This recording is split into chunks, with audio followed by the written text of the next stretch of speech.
Hello everyone, నేను హైత. అందరూ ఎలా ఉన్నారండి? నేను చాలా బాగున్నాను. ఇవాల్టి వ్లాగ్ ఏంటంటే ఉగాది పండుగ రోజు వ్లాగ్ అనమాట. ఈ ఉగాది పండుగ రోజు అయితే మేమైతే వేరే చోటుకైతే వెళ్ళాము దేవుడి దర్శనానికి అని చెప్పి. ఆ వీడియో కూడా త్వరలోనే పోస్ట్ చేస్తాను. ఇక్కడ ఒక టెడ్డీ బేర్ చూపిస్తున్నాను కదా, ఇదైతే మనిషి కన్నా హైటే ఉందండి. దాదాపు 6 ఫీట్ అయితే ఉంది. పండగ రోజు అంటే కాస్త హడావిడిగానే ఉంటుంది కదా. రాత్రి చేసుకునే పనులు రాత్రి చేసుకొని ఆ తర్వాత ఉదయం చేసుకునే పనులు అయితే ఇలా ఉదయం చేసుకోవాలి. పండగ పనులు స్టార్ట్ చేయాలంటే ముందుగా ముగ్గుతోనే స్టార్ట్ చేయాలి కదా. ఫస్ట్ అయితే ఇలా గుమ్మం అంతా ఊడ్చేసి రంగు నీళ్ళు అయితే ఇలా స్ప్రెడ్ చేస్తూ అలికేసేయాలి. అప్పుడైతే చల్లే వాళ్ళం అనమాట. అయితే గోడలకంతా స్ప్రెడ్ అయ్యి చాలా చండాలంగా కనిపిస్తుంది. అందుకని చెప్పేసి ఇలా పొరకతో అయితే అనడం వల్ల చాలా ఈజీగా స్ప్రెడ్ అవుతుంది, ఈవెన్గా స్ప్రెడ్ అవుతుంది అనమాట. భూమిపైన చల్లాలి అనుకోండి, ఈ పేడ రంగు పేడలో కలిపేసి చల్లేసుకుంటే పచ్చగా చాలా బాగా కనిపిస్తుంది. ఎప్పుడైనా కూడా ఈ పేడ రంగు నీళ్ళు ఉంటాయి కదా, అవన్నీ కూడా మన చేతులకైనా కూడా చాలా కష్టము. అందుకని కలిపేటప్పుడే మనం ఒక కవర్ వేసేసుకొని కలుపుకున్నాం అనుకోండి, చాలా బాగుంటుంది, మన చేతికి కూడా అంటదు.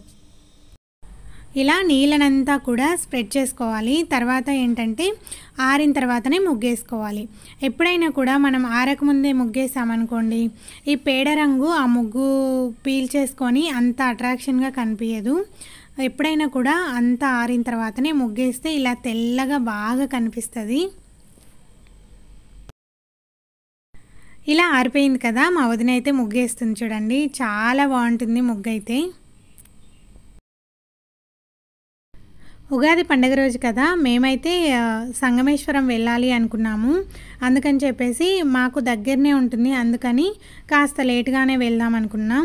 కాకపోతే 4:30కి అంతా లేచి ఫ్రెష్ అప్ అయితే అయ్యాను. సంగమేశ్వరం వీడియోలో అయితే ఎన్నో విశేషాలు ఉంటాయి. నేనైతే ఇలా బ్లాగ్ లాగా తీసి పెడితే బాగోదు కదా, విశేషాలు ఎన్నో ఉంటాయి. చాలామంది ఆధ్యాత్మికంగానే చూడాలి అనుకుంటారు కదా అని చెప్పి సపరేట్ వీడియో అయితే చేశాను. తర్వాత పెడతానండి, ఒక 2 డేస్లో అయితే పెడతానమాట. అది ఎవ్వరు కూడా స్కిప్ చేయకుండా చూడండి, ఎందుకంటే ఎన్నో విశేషాలు అందులో ఉంటాయన్నమాట. వేపముద్దు శివలింగాన్ని ఎప్పుడైనా చూసారా?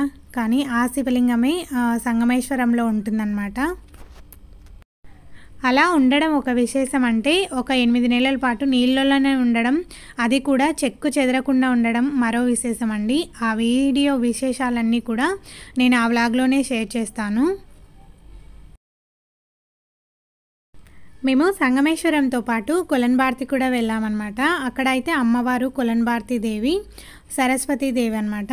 అయితే అక్కడ వీడియో తీయడానికి అవ్వలేదు, ఎందుకంటే అమ్మవారిని అస్సలు వీడియో తీయకూడదట. అందుకని చెప్పేసి ఆ వీడియో అయితే నేను తీయలేదన్నమాట. ఓన్లీ సంగమేశ్వరం వీడియోనే సపరేట్ అయితే పెడతాను, మీరు తప్పకుండా చూడండి. ఇంత మంచి డిజైన్ వేసుకున్న తర్వాత రంగులైతే వేసుకోవాలి కదా, అందుకని చెప్పేసి రంగులైతే వేస్తుంది. అది కూడా పండగ రోజు కదా, రంగులు వేసుకుంటే చాలా బాగుంటుందని చెప్పి. ఈ మధ్య అయితే అప్పుడైతే సంక్రాంతి పండుగ రోజు ఒక్కరోజు మాత్రమే వేసేవాళ్ళు, ఇప్పుడైతే రోజు కూడా రంగులు వేసుకుంటున్నారు.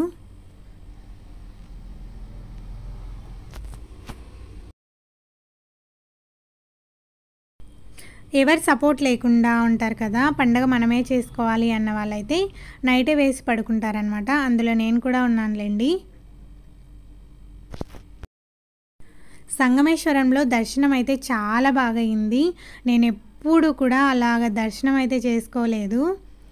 అలాగే కొలన్భారతిలో కూడా అండి, చాలా చాలా నాకు మంచిగా అనిపించింది అనమాట. ఆ వీడియో పెడతానని చెప్పాను కదా, తప్పకుండా చూడండి.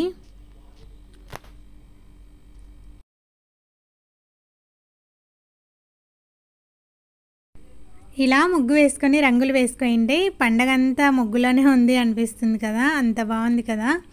ఎంతమందికి ఈ ముగ్గు నచ్చిందో కింద కామెంట్ చేసి చెప్పండి.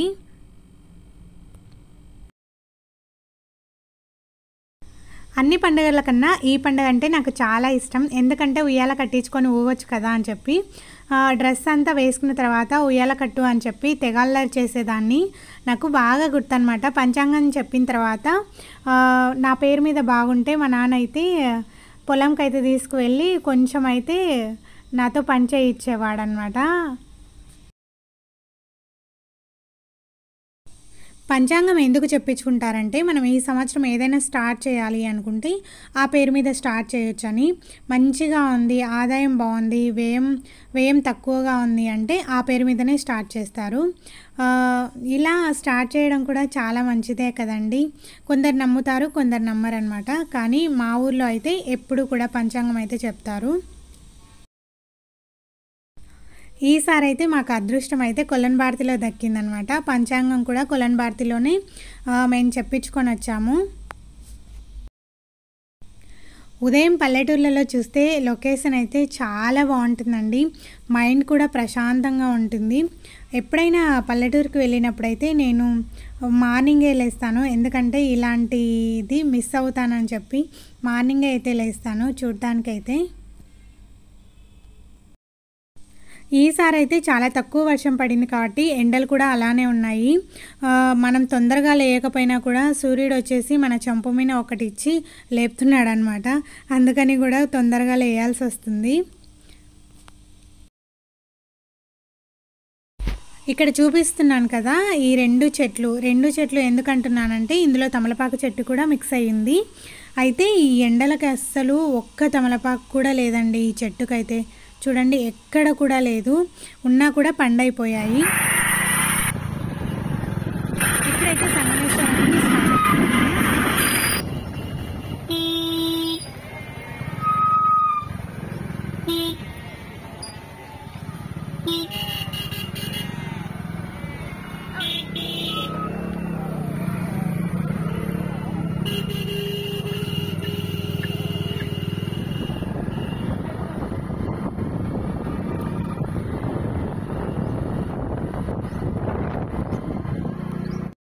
దారి వెంట వచ్చేటప్పుడు చాలా వీడియోస్ అయితే తీసాను.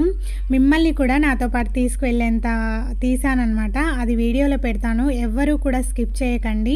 మీరే ప్రత్యక్షంగా వెళ్ళారా అనేటట్టు ఉంటుందన్నమాట వీడియో అయితే.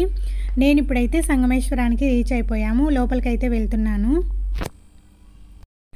డౌట్ వస్తుందండి, వెళ్తుంటే నా ఫేస్లో ఎక్స్ప్రెషన్ చూస్తే మీకు అర్థమైపోతుంది.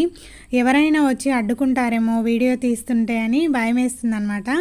తర్వాత నేను యూట్యూబ్ ఓపెన్ చేసి చూస్తే చాలామంది పెట్టారు. అందుకని చెప్పేసి నేను వీడియో తీసుకున్నాను భయపడకుండా. చూడండి అటు ఇటు చూస్తూనే ఉన్నాను, ఎవరైనా వస్తున్నారా, తీస్తే బాగుండదేమో, నన్ను ఏమైనా అడుస్తారేమో అని చెప్పి. కొన్ని అయితే తీయకూడదులేండి, నేనైతే అలా తీయనమాట. తీయాలి అనిపించినవి, తీయొచ్చు అనిపించినవి మాత్రమే తీస్తాను. ఈ వీడియో మీకు నచ్చిందని అనుకున్నాను. ప్లీజ్ నచ్చితే తప్పకుండా సబ్స్క్రైబ్ చేసుకొని మీ ఫ్రెండ్స్ అండ్ ఫ్యామిలీకి షేర్ చేయండి.